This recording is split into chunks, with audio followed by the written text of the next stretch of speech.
Are all those people who were at that meeting today now members or have pledged to be members of the ADC? I can tell you that 99.9% have pledged. I don't know. Is Peter Obi joining the ADC? They will have to collapse their structures for the coalition to work. That's why they are there. Peter Obi is not a time waster. He came. Is Atiku Abubakar in this ADC now? Of course, everybody. That's why we have an interim chairman, right, and we have an interim national secretary in Ogbeni Rauf Aregbesola. Right. And all of them, everybody, excitedly. You know, the reason I asked this ADC today. Right. The reason I asked this quite pointedly is that you're smiling. You know the way Nigerian politicians are. When they start jockeying for position now, and then the position doesn't favor them, suddenly they'll say, well, I never really was part of that party. But this one has nothing to do with position. Right. Even no, in one of case, the most respected, but I don't know about the others. No, one of the most respected and respectable leaders present today, Peter Obi, said that for him it's not about power. It's about good governance. So, in principle, all the people who came together today, they know that Nigeria is at crossroads. And one thing, I can tell you, one thing that is driving us is this attempt to force a one-party dictatorship on Nigeria. Nothing else. Before you talk about the economy, if you don't have a proper government in place that you can even dialogue with. Imagine we just wanted to formalize ADC today.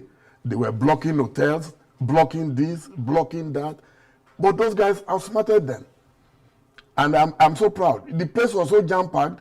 El-Rufai, myself, all of us, we had to trek from the main road into the Yaradua Center this afternoon.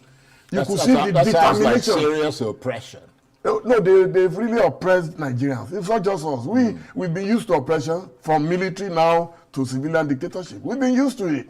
The coalition was also attempting at one stage to register a new party. In fact, there was a big noise made about that. I think it was the ADA. Whatever happened to that? It was part of the strategy. Right. I can tell you now. So it was a smokescreen. Oh, today, the outgoing chairman of ADC said it, that they've been at these meetings for 18 months. They had to outmaneuver. You know, everybody says, oh, Tinubu is a master strategist. So if you are dealing with Brazil, you are playing football with Brazil, you can't play his style. You have to play a style that he doesn't understand. Yeah. So these guys were meeting globally. They met in Morocco, they met in London, they met in Ghana. In fact, on one occasion, during one of their meetings, they could not arrive together. People were checking into hotel one by one, so that nobody would suspect that a meeting was going on in that particular hotel. These guys are smart. You are dealing with intelligent people. Trust me, when you see people like Liyel Imoke, the former governor of Cross River, you see someone like, Aminu Tambuwal. These are intelligent guys who operate underground. And they love their country. They have the experience, they have the exposure. Well, okay, he loves this country very much. Too much. I've never seen such a man. And he doesn't want to take credit for anything. All he wants, if you see, is a man of modest means, enjoyment. He doesn't, indulge in frivolities.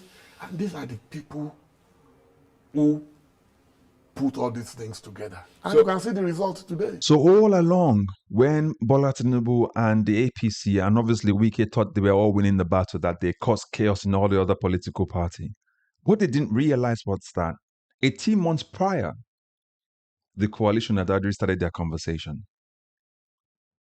All the time when Wike was singing, you remember when they were commissioned and Wike was singing, they will crumble and they will fall, and I will laugh at them. What Wike didn't realize was that it was already being outsmarted. And Bola Tinubu was laughing. What he didn't realize is that the coalition had taken deeper root.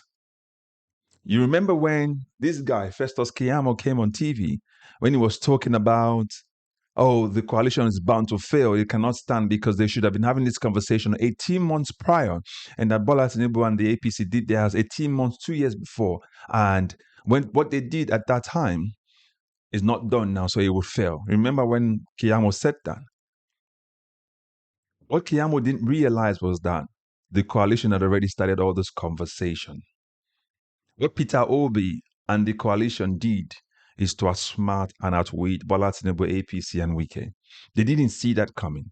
They blindsided Bola Tinubu, and I'm guessing Bola Tinubu will be fuming at Wike for not blocking that meeting from happening at the Yadura Center yesterday. He will be fuming. I guess Wike will be fuming right now as well, because he didn't see that coming. He didn't see the fact that the strategy was when they came out, El-Rufai came out that time to say he was joining the SDP. They thought SDP was going to be party of choice, so they waited. When they announced ADA, INEC swung into action not to register them on time. They didn't know that was part of the small screen. When they thought it was going to be SDP that was going to be the party of choice, before you knew it, internal Ranko had come out of SDP. It means that Bola Tinubu already had its tentacles on the SDP. When Peter Obi was trying, and Nenadi Usman and Dati and Alex Oti were trying to rescue Labour Party, which I think would have been the biggest platform of choice out of the hands of Abure, they knew that those guys might have been induced by the APC. So they just played along. When they went to give INEC the true certified true copy from the Supreme Court, INEC sat on it until now. INEC has not done the needful. They knew that was part of the strategy. Whilst we were all waiting, they had already been having their conversations. 18 months prior, they've been having their conversation, having meetings, stiltly, having their meeting quietly and forming. And even the ADC chairman and the secretary had been part of the meetings all along and are part of the coalition. Even David Mark, as he quietly sat within the PDP and observed and let Wike, feel like he's having reign over the PDP. They all just sat down and were just watching while all of those were going on. So they made Bola Tinubu feel like he was having a field day. They made Godswill Akpabio feel like it felt like he was having a field day, was winning. But what they didn't realize is what they gave them the meat. They were just seeing how they were chewing it. And Peter Obi was very coy. He went everywhere he needed to go, did everything he needed to do, and talked about how he was never going to be part of any coalition that's not part of the people. What we didn't realize was that ADA, SDP, El-Rufai, all of those things were part of the smoke screen. And they watched how when PDP had their NWC and the NEC meeting, whatever you want to call it, how Wike blocked the building, and before they then used the yard rust, they knew they had to do something differently. And they had waited both Wike and Bola Tinubu. And then they announced this ADC, the party of choice. I don't know whether or not there's still another ace up their sleeves, because they wanted to use that to test.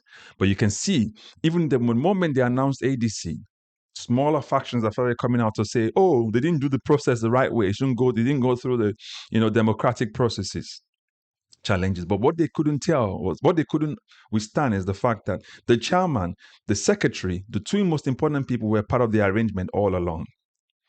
Even the treasurer actually had to resign willingly. So where we would have had fractions from leaders, you now have factions coming from the people, the political party members, saying no, which is what you'll find out from an induced system. So all along, they've been playing Bola Tinubu and Wike. This is real strategy. I mean, you have to give it to them, really. If everything goes on as planned, you have to give it to the coalition. Peter Obi, give him all the accolades. So play part El-Rufai. As much as you don't like him, we all have our reservations about El-Rufai and the coalition and people making up this coalition. All along when Rotimi Amechi was talking, they were already doing some work in the background 18 months prior. So now, to the likes of Festus Keyamo and Wike, who thought that they had won and they were laughing, and Wike was even singing. You remember this Wike's song? Now they'll be bubbling right now thinking, what have we done? How do we stop these people right now? But that means that the coalition is already 2 years ahead of Bola Tinubu, meaning that they already knew once they ratify this and they all, I assume, this party of choice, it means that they will now take the offices where we'll be do conventions and stuff like that. So the Bola Tinubu APC camp literally will be in disarray. So they're already late to the party. But I think the biggest question now is, which should not be a big question, will be to Atiku, please step aside. The most respected person amongst in this coalition is Peter Obi. He has the biggest following, the national appeal, global appeal. There's only one choice here right now. Labour Party will be oblivion. Once Peter Obi leaves it, that's it, it's gone. PDP is scattered already. Once the big wigs of PDP had already moved on to the ADC, PDP is more or less dead. PDP is more or less dead. So now that leaves what? ADC. Then you have to coalesce behind Peter Obi. This is a no-brainer. So Atiku, step aside. Let Nigeria work. Not about your personal ambition anymore. So I want you to put in the comment section, let me know what you think. Let's have this conversation, this deliberation of how you think, if you think that the coalition and Peter Obi really did outwit and outsmart Bola Tinubu and the APC and Wike. All right? I don't know what your feeling feels about, what you feel about this entire arrangement, but I want to see how we play out. Because the general assumption right now is that you can only win Bola Tinubu and the APC by this coalition. But going separately, it's tantamount to failure. All right. So if you're meeting this content for the first time, please like, share, subscribe. If you've been following us and you've not done that, please do so. But don't forget to recommend this channel to others. I will catch you up in the next video. God bless you. Bye-bye for now.